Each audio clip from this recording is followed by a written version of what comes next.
Hey, I need a moment of your time. Quick, fast. It's not going to take me that long.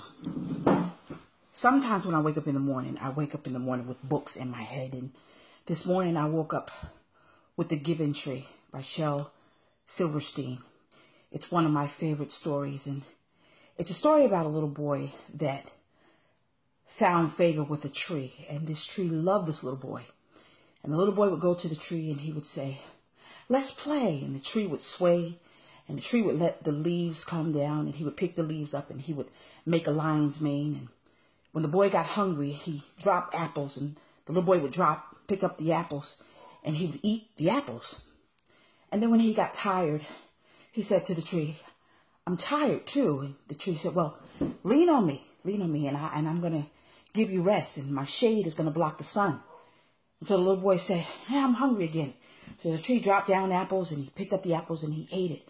And the little boy went away. And when the little boy came back, he said to the tree, he said, "You know what?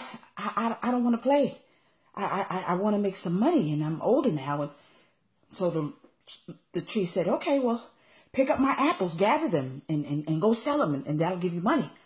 So the little boy went away for a long time and the little boy came back and he said, "You know, I don't want to play and I'm not hungry. I'm making money, but I want to get a wife and I want to get a family and I need to build a house. I have to prepare for my family." So the tree said, "Well, I don't have any money, but look, I got branches and my home is the forest and there's trees all around us. Gather the trees and cut off some of my limbs and you go build a house for your family because I want you to be happy." So the little boy ran and he did that and he came back and then he said, "I'm tired. I just want to get away. You know, I need a boat. Can you give me a boat?" And the tree says, "Well, I don't have a boat, but, you know, my stump and my whole body, it can build a boat. So cut me down. Cut me down and you get your boat. And you, as sad as I'm going to be, I want you to be happy. You build your boat and you go away." And so the little boy went away for a long time and the tree was unhappy. But when the little boy finally came back, he was old, he was feeble, he was frail. And he said to the tree, he said, "I'm tired. You know, I'm just exhausted. I'm beat. I don't need money and my teeth can't even eat the apples. But I just want to rest." And the tree said, "Well, I'm a stump now. And you've taken all I had. I only got a stump left. Your knees are feeble. Sit down and let me give you rest." And the little boy sat down and he rested. Mothers are that tree. Wives are that tree. We give and we give and we give until there's nothing left. The funny thing about the story is, as I begin to flip through the pages, when I begin to read it to my children as they were babies, nowhere in that story did I hear or read where the little boy nurtured the tree. The little boy didn't put fertilizer down. The little boy did not put water down. The little boy didn't ask the tree, "Do you need anything?" That book hit home as I deal with so many women who are just drained. They're drained and the families keep taking and taking and taking and taking and taking till there's nothing left but a little stump. Take a moment today and ask your wife, "Do you need anything? Can I help you?" Children, just take a moment and ask your mom, "Mommy, can I do something for you?"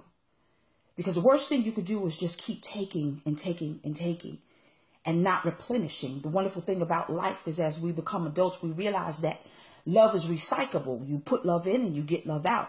We as women, as Miles Monroe said, we are incubators. You give us something and we'll give it out. You give us heaven, we'll give you heaven. You give us hell, we'll give you hell. You put a seed in us, we'll give you a child. You give us a vision and we'll help you birth it. But the little boy was just so selfish because it's a book about selfishness where he just took and he took and he took and he went away and he disappeared for years. But when he needed something, he came back. He came back to her, but yet she kept on giving and she kept on giving until she became a little stump. And even though she said to him, "I have nothing left," what she had left, she gave it. And one thing about women, we're givers, we're nurturers. We'll keep giving, we'll keep giving. But the person that keeps taking needs to stop and pause and say, "Wait a minute. I got to nurture that thing so she can have something to give me." So many husbands are dealing with women who are angry because you're taking. And what are you putting back into your wife? So that when you come home, you can receive peace. You can receive a meal. You can receive everything that you need. What are children doing to say, Mom, I need, and for her to give of herself, her time, her energy, her finances, or whatever, for you to get it, you have to show her that you're grateful. You have to show her that you appreciate her. I know for my mother, God rest her soul, she went home, but when she went home, I remember that she put so much in me that was beautiful that every Thursday she received fresh flowers from me. Every Thursday, like clockwork. I would take her into the store and I would say, don't get one pair of shoes, Mommy. Get all three. Whatever you want, you get it. I would nurture her and I would sit at her feet and I would glean from her and I would learn from her. And she was able to understand that I not just was her daughter, but I was her friend. The story is so profound. We can learn a lot from children's books. We really can.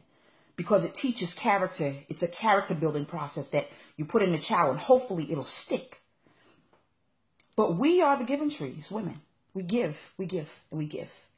And we have people who just take in our family, our husbands and our children. They just take and they take and they take. Because the little boy even didn't say, well, tree, do you need anything? You need me to mow the grass around you, do you? But the tree said, I want you to be happy.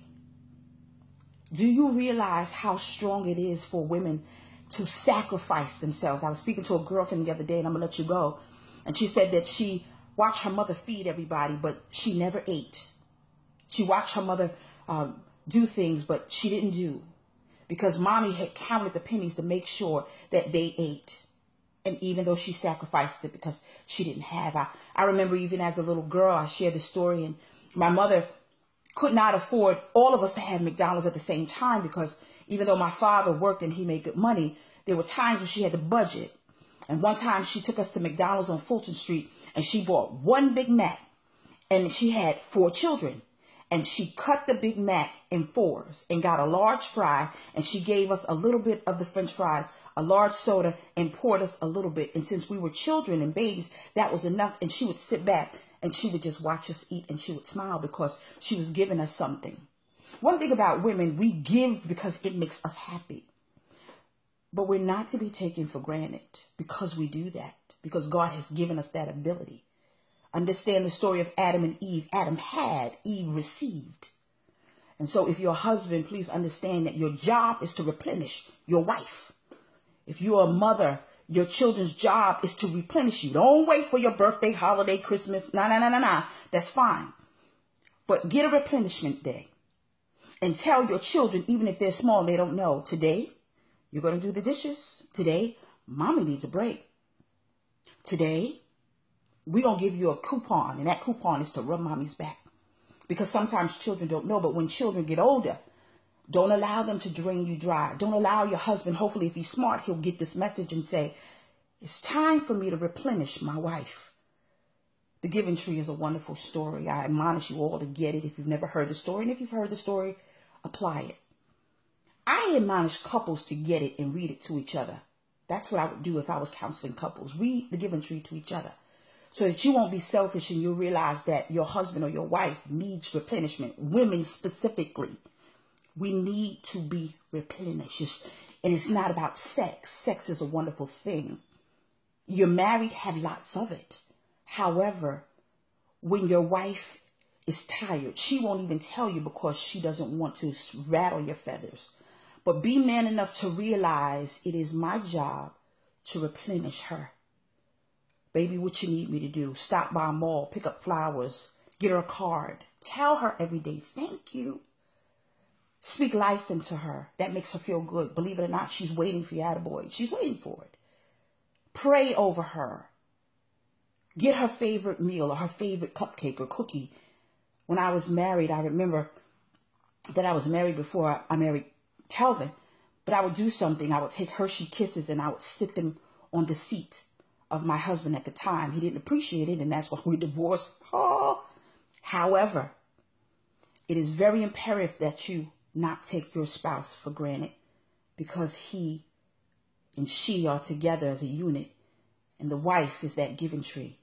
And she's given and she's given, And you're taking, but you're not putting anything back. For moms, don't wait till your mother is laying in a box and you're standing over her and you wish that you would have taken more time while she is breathing. Now give her that. Give her her time and give her her attaboys and call her up and say, Mommy, I love you. That's one thing when my mom was stuck in the grave. I didn't have that guilt because, I did the most miraculous job. She used to tell me, you're my friend. And I speak highly of her now because she influenced me to be a great mom and to be a better wife even. And so she taught me. And so therefore I'm teaching everyone that I know. And so don't wait for mommy to be in a box to tell her, you know what? I love you. What issues you have even with your mother, get them out of the way. Because she has been that giving tree. And you might not understand that, but when she wants to give you and she doesn't have, it's because she budgeted her money to make sure you had a roof over your head and that you guys can eat. And so when she says no, it's not that she's saying no. She might be mad because she wants to give it to you, but she can't. But she does it in another way. You might be too selfish to realize that. And so please, I'm going to take this moment and I'm going to say bye-bye. But I'm also going to tell you, take a minute and you replenish your wife. And your children should replenish you. Children, replenish mommy. Because mommy is the giving tree. And over the course of time, she's going to be that little stump. And it will be unfortunate if you have to look over mommy in a box and say, I wish I would not have just taken so much from her, but given her something. Because there's going to be a time when you're going to call her. And God forbid she won't be able to call back. I know the experience. So don't wait for Mother's Day. Don't wait for Christmas or birthday. You acknowledge the woman in your life.